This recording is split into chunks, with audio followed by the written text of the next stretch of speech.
Bueno, en estas siguientes lecciones que vamos a ver, vamos a trabajar y a bajar a la tierra todos los conceptos que hemos ido viendo en la unidad anterior, los ingredientes del relato. Ahora vamos a trabajar en esta lección en concreto con uno de los relatos más típicos y que más vas a tener que usar en tu día a día profesional. Es el relato ¿Quién soy yo? Es tu carta de presentación y va a ser probablemente el primer tipo de relato que vas a utilizar para presentarte a un interlocutor, a tu audiencia, a tu público, etcétera, etcétera, independientemente del formato. Fíjate, recuerda que ya has visto cómo contar un relato ¿Quién soy yo? Porque lo hice yo. Así fue como yo me presenté en este curso. Bueno, pues vamos a ver cómo lo puedes hacer, cómo lo puedes pensar tú y cuál es el relato más significativo que puedes pensar para ti. La primera cosa que siempre me gusta contar con este tipo de relatos es una frase famosa de Oscar Wilde, que era un escritor muy provocativo, y él decía, lo veis en pantalla, nunca hay una segunda oportunidad para causar una primera impresión. Por eso os decía que el relato ¿Quién soy yo? Pues probablemente es uno de los más importantes y de los que te aconsejo que mejor trabajes en tu elenco de relatos. Vamos a ver el primer consejo, el primer truco para este tipo de relatos es que hagas el relato lo más personal posible. Utiliza detalles concretos de tu propia vida y rehuye de todo lo que son estereotipos profesionales, laborales, títulos, certificados, etcétera, etcétera. Es el momento de conectar como persona con tu público, con tu interlocutor, con tu audiencia. Otro consejo interesante es que debes buscar diferenciación. Piensa cuántas veces te vas a tener que presentar en un coro de personas, en una sala donde a lo mejor hay 10 o 12 personas y alguien te dice, bueno, vamos a hacer por turno una presentación y tienes escasamente a lo mejor medio minuto para presentar quién eres. Lo que no quieres es caer en repetir el mismo tipo de presentación que probablemente tus interlocutores o tu interlocutor ya ha escuchado 3 o 4 veces, porque muchas veces estamos en entornos profesionales donde todos somos publicitarios o todos somos ilustradores o todos somos periodistas, etcétera, etcétera. Por tanto, busca la diferenciación, qué ángulo puede hacerte diferente y puede arrancar que desde la primera frase te ayuda a diferenciarte frente al resto del grupo. Otro consejo, otro punto interesante es que debes lanzar y pensar en tu relato como si fuera una especie de red para atrapar, para conectar y lanzar puntos de conexión y empatía con tu audiencia, con tu interlocutor. ¿Qué podemos tener en común esa persona y yo? Y cómo este relato de autopresentación inmediatamente puede conectar con esa persona. Esa persona sé que tiene mascotas, a lo mejor yo puedo arrancar haciendo una presentación que incluye una mascota y que haya un punto de identificación. O esa persona también sé que fue hermano mayor, pues puedes presentarte diciendo fui el hermano mayor de una familia que nació en Jerez, etcétera, etcétera. Es lanzar esos puntos de conexión y empatía que van a ser claves para generar esa diferenciación.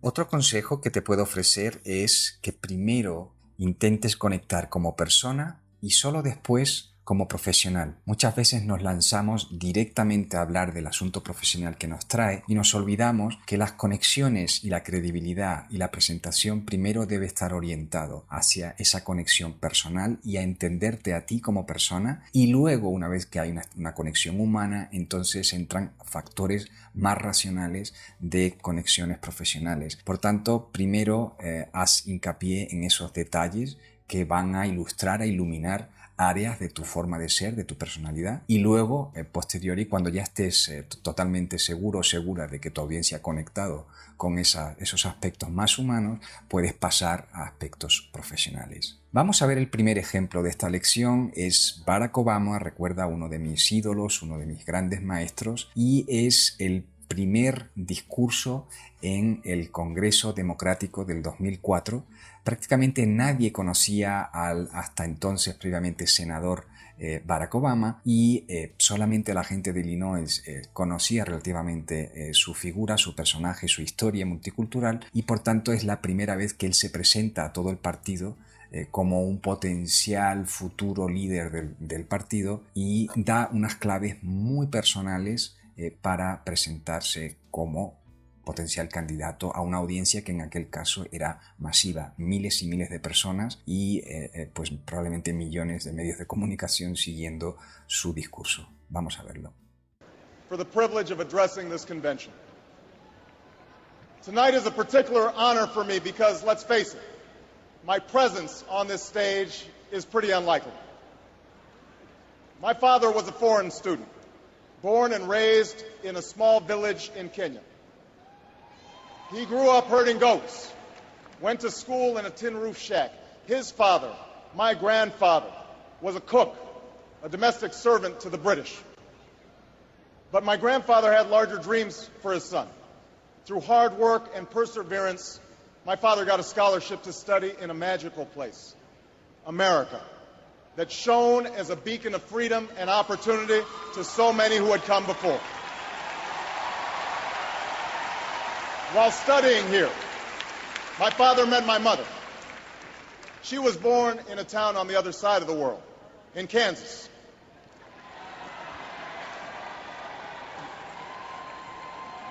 Her father worked on oil rigs and farms through most of the Depression. The day after Pearl Harbor, my grandfather signed up for duty, joined Patton's army, marched across Europe. Back home, my grandmother raised a baby and went to work on a bomber assembly line. After the war, they studied on the GI Bill, bought a house through FHA, and later moved west, all the way to Hawaii in search of opportunity. And they too had big dreams for their daughter. A common dream born of two continents. My parents shared not only an improbable love, they shared an abiding faith in the possibilities of this nation. They would give me an African name, Barak, or Blessed, believing that in a tolerant America, your name is no barrier to success. They imagined me going to the best schools in the land, even though they weren't rich, because in a generous America, you don't have to be rich to achieve your potential. They're both passed away now. And yet I know that on this night, they look down on me with great pride. They stand here, and I stand here today, grateful for the diversity of my heritage, aware that my parents' dreams live on in my two precious daughters. I stand here knowing that my story is part of the larger American story, that I owe a debt to all of those who came before me, and that in no other country on earth is my story even possible.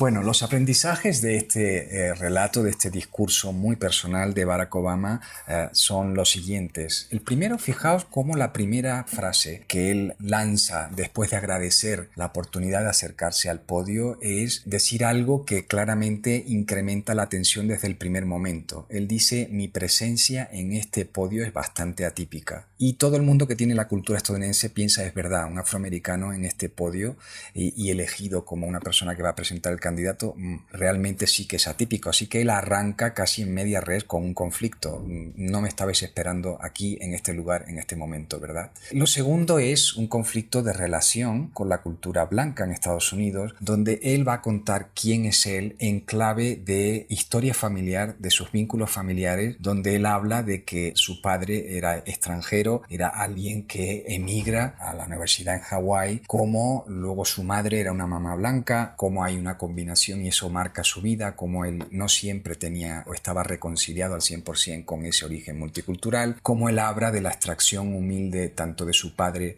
como de su abuelo, que en un momento dado era alguien que era auxiliar de las personas que trabajaban, de los funcionarios británicos, y cómo él tiene un nombre africano, Barack, bendecido en inglés, que él entiende que no iba a ser una barrera para su vida en Estados Unidos. Aquí hay claramente casi una ironía, porque sabemos que el nombre africano Barack fue una de las grandes impedimentos, polémicas, conflictos de su propia candidatura. Ya desde arranque, ese quién soy yo es un quién soy yo que tiene un nombre tremendamente atípico y que suena extranjero en Estados Unidos. Luego, claramente él elabora toda su campaña y todo su relato de presentación ante el Partido Demócrata de esa manera, con ese conflicto de relación. Y interesante también que prestéis atención a cuál es el sentido final, por qué él ha hecho esa presentación ¿Quién soy yo? Tan personal, basada en la historia de su origen multicultural. Él dice, porque mi historia es parte de la historia de Estados Unidos. Y él dice, en ningún país del mundo mi historia hubiera sido posible. Es decir, que su relato ¿Quién soy yo? Además de ser personal, además de estar basado en conflictos de relación, él termina diciendo, soy en realidad la encarnación de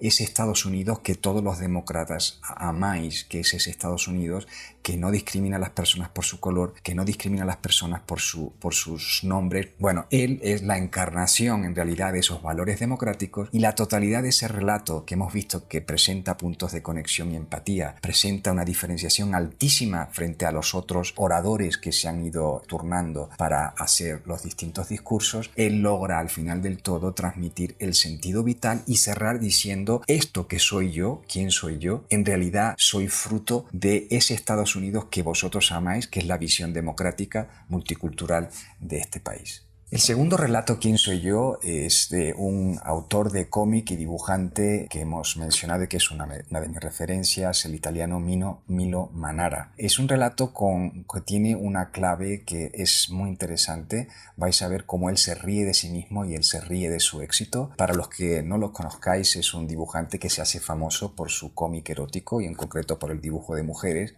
pero como veréis es algo de lo que él se ríe y logra generar esa empatía presentándose como esa persona que es conocido por algo pese a haber hecho muchas otras cosas más. Lo vamos a ver.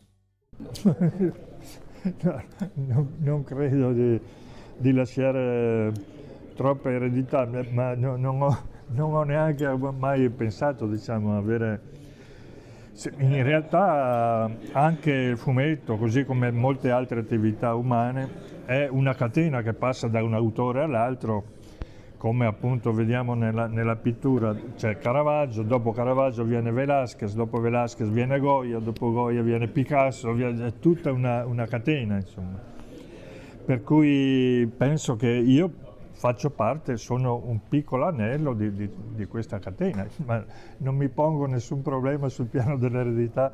Io ho disegnato molte cose, ho disegnato le ragazze, ho disegnato i ragazzi, ho disegnato le finestre, ho disegnato le scarpe, i muri, le automobili, i boschi, le navi, ma vedo che quello che colpisce soprattutto la fantasia sono le ragazze.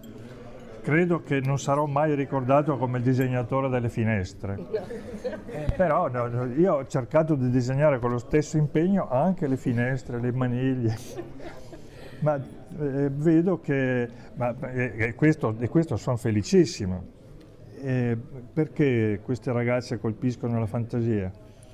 Ma ho avuto la fortuna di condividere delle fantasie con molte persone, evidentemente, ecco.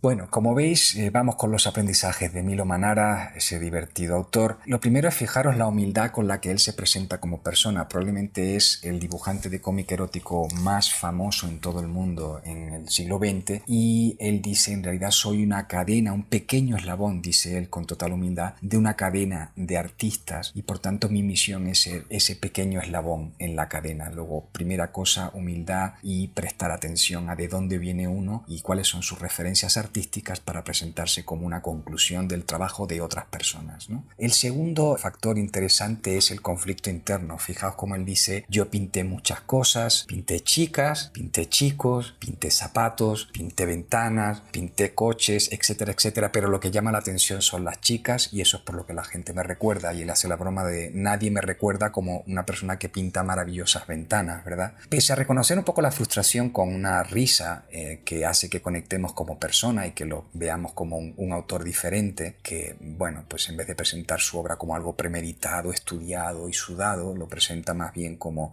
una consecuencia normal de un eslabón de otros profesionales. Una cosa que es interesante es que él dice, estoy felicísimo y agradecidísimo de ser esa persona y de que me recordéis como el gran dibujante del cómic erótico y que tengáis esas mujeres imaginarias en la cabeza. Y termina y cierra su relato de presentación ¿Quién soy yo? He tenido tenido la enorme fortuna de compartir las mismas fantasías con muchas otras personas en el mundo. Y con eso él cierra quién es y de nuevo establece otro punto en común de conexión. Es decir, hay otras muchas personas que tienen esas fantasías con ese tipo de dibujos. Yo las he tenido y estoy agradecido de haber sido de alguna manera víctima de este malentendido y que la gente solo recuerde una faceta pequeñísima de mi obra. Como veis, Milo Manara, relato ¿Quién soy yo?, lo vais a utilizar muchísimo. Bueno, y ahora que tienes las claves de cómo construir un relato ¿Quién soy yo?, recuérdalo, toma notas cada vez que tengas algo que te recuerde o que establezca estos puntos de empatía con tu audiencia. Escríbelos, te recomiendo recopilarlos en una pequeña agenda